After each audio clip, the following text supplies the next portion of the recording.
Hello, everyone. Thank you again for joining Dorsey Ross on this episode of The Dorsey Ross Show. In this episode, Dorsey interviews another special guest that will give you hope and inspire you. Hello, everyone. Thank you again for joining me on another episode of the Dorsey Ross Show. Today we have special guest with us, Eric Nevins, who lives in the greater Denver area with his wife, Lori, and 4 kids. He has an ebook, What to Do When You're Mad at God, and he also has a podcast called the Halfway There Podcast. He is also the founder of the Christian Podcasters Association. Eric, thank you very much for joining me today. Great to be here, Dorsey. Thanks for having me. Absolutely. Tell us a little bit about your life growing up. Did you grow up in a Christian home? I did, yeah. So our family, Christian family, even our extended family, we're all Christians, and we were that family that was at church all the time. So my parents were volunteers, at least once on Sunday, probably Wednesday, maybe more, depending on what we were doing. Right. Yeah, I saw that on your website. I was like, oh, that sounds familiar. Yep. Absolutely. We were always there. My parents were involved. And I look at that now and I go, we always went to small churches. And so we were at churches that were like, where if you were enthusiastic, you were called, so they did a lot of things that they didn't really necessarily love, I think, but they did them because they need to be done. Yeah.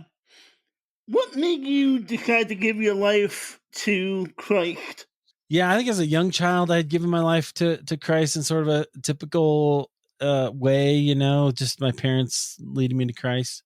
But also, that's a relationship that really evolved over time. So, and I think there are a whole bunch of different inflection points I can point to where, things like deciding to go to seminary or go to Bible college and then seminary. And then there's a few other points, but that kind of developed that relationship. But yeah, I kind of grew up in the church, and I'm one of those that never really knew life outside of Jesus. Yeah.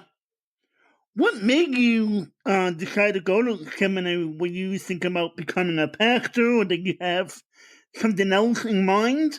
Yeah. So, in high school, I wanted to be an actor, and I don't know if I was very good at acting, but I loved the expression.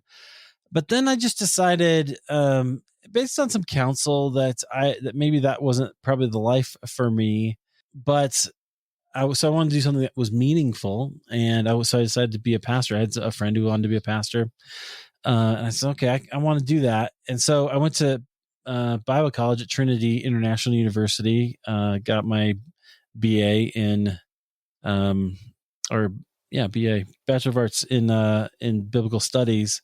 And then, and so what I like to say is that I actually got my undergrad in to learn how to study the Bible, and then I went to seminary to learn how to pray. And there's kind of wasn't maybe in my mind at the time, but that's kind of what happened.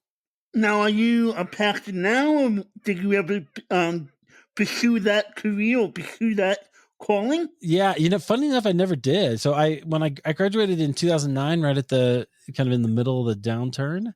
And so it was quite a bit different at that time. And, churches just weren't hiring. In fact, many of my classmates didn't get jobs for 4 or 5 years, even after graduating, which was really frustrating. So that's how I know it wasn't probably just me.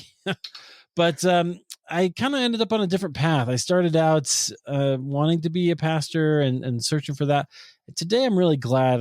The more I learn about the ways that churches function, I just don't think I would be very good at that necessarily. So I ended up turning it, going more towards podcasting eventually. Yeah. Is podcasting what you do full time? It is. So I have my own podcast, and then I have a membership, as you know, for Christian podcasters called Christian Podcasters Association Gold membership. People get in, and we do group coaching, and we bring in speakers and things like that, which is really fun. Yeah. how did you get started with the Christian podcast? Okay, what made you start that? Yeah, that's a great story. I started my podcast. It actually took me 2 years. You mentioned my show is called Halfway There. It's a little one part hat tip to Bon Jovi and one part, just kind of a statement about the spiritual journey that we're kind of always on the journey. But I finally launched it in 2016, and about a year later, I started wondering, like, is there a group for just Christian podcasters? And there really wasn't on Facebook. And I couldn't find one that was actually active doing the kinds of things that I was looking for. Even like there was one group that I posted in that reached out to me and said, "Hey, we don't try to have conversations here. We just post our shows." I was like, "Oh, okay. Not what I'm looking for. I'm looking for conversations about podcasting." And somebody commented on or maybe I commented on somebody's post that, "Hey, is there a group?" And somebody replied to me and said, "Man, if there was, I'd love that." And so I started talking to him, and his name was Phil. It turns out he actually was in my hometown of Des Moines, Iowa. So we kind of had this connection. And so I started talking to him, and I just said, "You know what? We're going to start one. Let's do it." And so he helped me start it. We got the group going in 2017, and it's just kind of grown from there. Yeah, it is pretty good. I need to do better with being on there and getting more information, but it is a great group and great thing that you guys do with that. Yeah, thanks. I think it's kind of evolved. It's definitely, I love helping Christian podcasters connect, learn, and grow. So I want them to be able to find each other because one of the best ways to grow your show is to guest on other people's shows.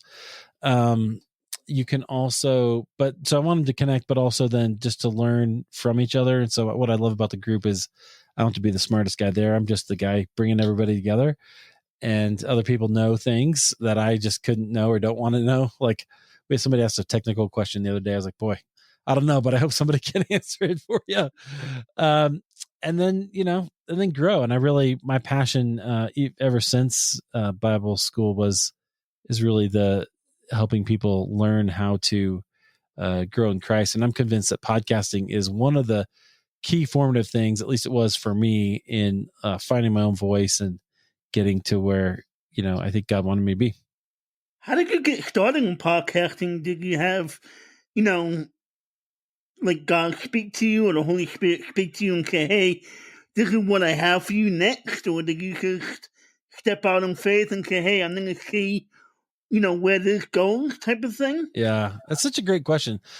I didn't really feel a sense of calling necessarily. What I had was a sense of wanting to contribute and still use some of the stuff that I learned in seminary.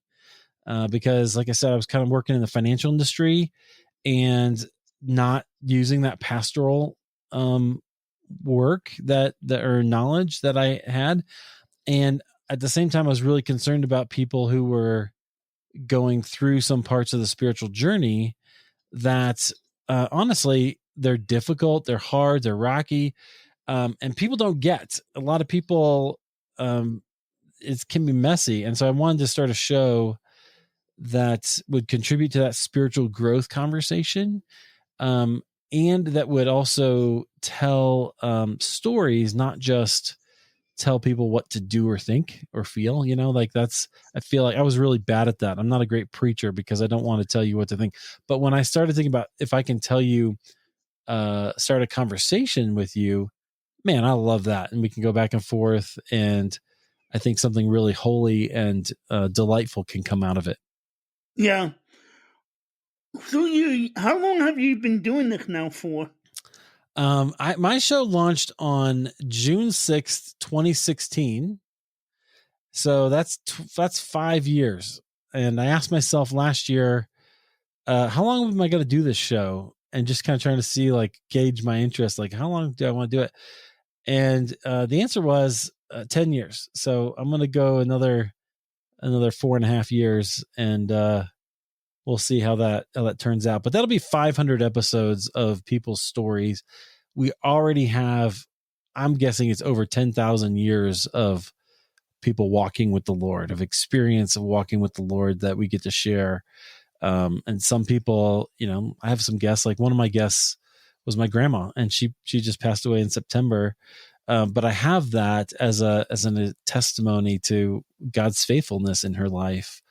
That's pretty cool, and I hope other people can learn from it as well. Yeah, absolutely. What have been some of your favorite guests besides your grandmother that you have wanted to or gotten a chance to interview?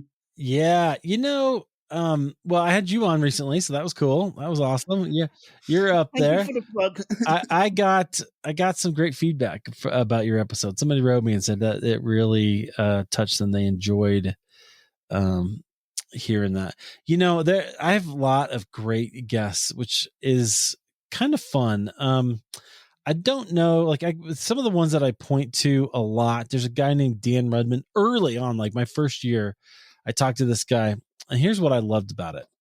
He actually he tells me a story how he came to Christ. I'll give you the short version.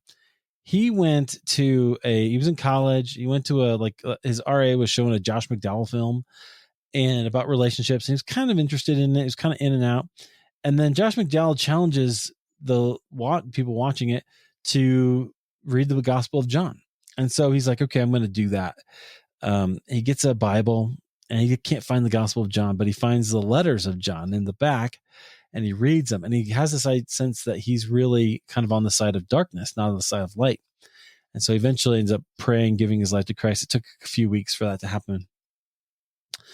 And then he realizes, he turns out to be, I'll just cut the story kind of short, but he realizes that eventually he's an evangelist. And today he's traveled, so intervening, 40 years, he's traveled around the world and preached the gospel to millions of people. Oh, wow. And he says to me, look, I never saw that RA again. So there's this out there somewhere. There's a guy who was I think it was the University of Michigan, who was an RA and showed a Josh McDowell film, who's responsible for bringing someone to Christ who shared the gospel and around the world to millions of people and doesn't know it. Right. Oh, wow. So there's stories like that I love to hear, because what they mean, like, the application there means to me, if you're called to do something, you just need to do it, because you might not ever see the results. You might not ever see what God does with it. But if you're faithful, you can trust that God will do something with it. So he's one that I just absolutely love. I've replayed that at least once. I've also got to talk to people that, like a couple of rock stars. I talked to John Schlitt from Petra, who was one of my favorite bands back in the day. I talked to Jamie Rowe from Guardian. And I've also talked to some of my other heroes. I talked to Oz Guinness a couple times, Cliff Ravenscraft multiple times. So there's people like that I just, that I love. And that's one of the things I've kind of set as a mission for my podcast is, in today's world, there's no reason to not know the people that inspire you. And if there's somebody who inspires you and you have a podcast, reach out to them. You may not get them the first time. You may not get them the second time, but be persistent and you'll eventually be on their radar, and maybe they will, they will join. I had to wait over a year to get Cliff Ravenscraft on my podcast, and then I had him twice in 1 year. So it was pretty great. For someone like myself and others who may have a podcast or may want to do a podcast, and like you said, you reached out to these people, what's the best way to reach out to them, especially the big name people? Yeah. That's always kind of interesting. And there's kind of, I'm going to call them tiers, right? There's different levels of people, depends on how busy they are. So, and what kind of connections they have. So like I just reached out I also write for Podcast Magazine, and I just interviewed Tish Oxenrider for that. And she had a publicist. And so she's got a book coming out. That's really helps. So if there's somebody you want to have, watch their feeds, watch when they have a book coming out, because they'll be much more willing to jump on your show. But so she was willing to do it, and I was able to work that out with her publicist. There's other people, depending, like if it was me, you know me from Facebook, so you reach out on Facebook. That works. You can always go, like I have people reach out on my website all the time, hit the contact form and send me a message. That helps as well. I'm definitely inclined. I don't say yes to everybody, but sometimes people reach out, and I do. If the other way, but here's something that I will say. It's tough. What the worst pitches are the ones that indicate that you have no idea or that the person pitching you has no idea what your show is about, right? So my show is a show about the spiritual journey, and I get people pitching me for, for like a business kind of a thing, like a business coach. I mean, if you're a Christian and you want to talk about your journey, okay, there's a possibility there, but it's otherwise it doesn't really help. Because I don't think you know what my show's about. Right. Yeah. So that's the key thing to keep in mind. If you can show somebody that you know their work and that you appreciate their work, that goes a long way for them saying yes. Have you, without naming names, have you had anybody on your show where after you interviewed them, or maybe even, where after you interviewed them, you were like, why did I just do this interview? Occasionally, but you know what? I think there's only a handful of episodes that I've ever recorded that I didn't share. And the funny thing for me is there have been episodes that I recorded and I went, I don't know if that was as good, as good as I would like. There's a few I would like some more detail in the stories or other things. And then I go back, and when I'm editing them, I find that they're actually, it's good. It's great content. It was a good conversation. And so I try not to judge. I kind of stopped doing that because it just doesn't do anybody any good. There are some that I've said, no, I can't publish that, but not very often. What made you write your ebook, What to Do When You're Mad at God? Well, so I talked about the spiritual journey a lot. And one part of the spiritual journey is what's called the dark night of the soul, or the spiritual desert. Christians have called it a lot of things over the millennia. And it's a really normal part of the journey, but it's also messy and it doesn't scale. And so the American Evangelical Church kind of ignores it for the most part, which is, I think, very problematic. And so part of what I am doing with my podcast is getting people to tell me those stories in an effort to normalize the dark night of the soul that we all go through. God can feel sometimes distant and far away. You don't have to go much further than the Psalms to know that. Well, I wrote that book to help people who are going through that season of life. And it's actually based on the book of Habakkuk, because I love Habakkuk's story. Habakkuk has a very, he sometimes gets labeled as a complainer, but his interaction with God is actually a really good template or example for us. And God is very faithful to respond to him. And so I wrote it to help people see that and then maybe put it into practice for themselves. Gotcha. What do you hope to do in the future? Man, that's a good question. Everything. I want to do it all. I really, I'd like to have a business where it sustains my family and sustains a lifestyle of travel, where I could do it from anywhere and I can go out. That's ultimately the dream, is to be able to, I'd love to take my family and go for a year and just travel the world, spend some time in Europe, spend some time, I'd love to set foot on all 7 continents. I think that'd be super cool. Yeah, that would be super cool. Yeah. Other than that, let me share one more thing. Okay. I did one other little dream. That's not a little dream, but a dream that I have that I just don't know how to do. Would be to create some sort of site about kind of the spiritual journey that helps people through that with courses and online kind of new media stuff, podcasts and blogs and that kind of thing. Well, Eric, thank you very much for coming on the show today. We greatly appreciate having you. Hey, Dorsey, thanks for having me. I appreciate it.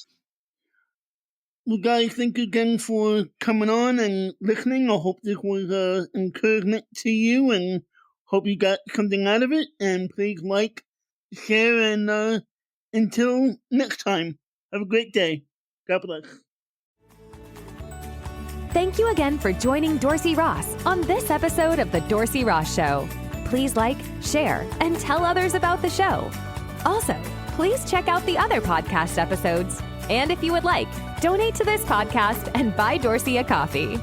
Thanks again for tuning in, and we'll catch you in the next episode.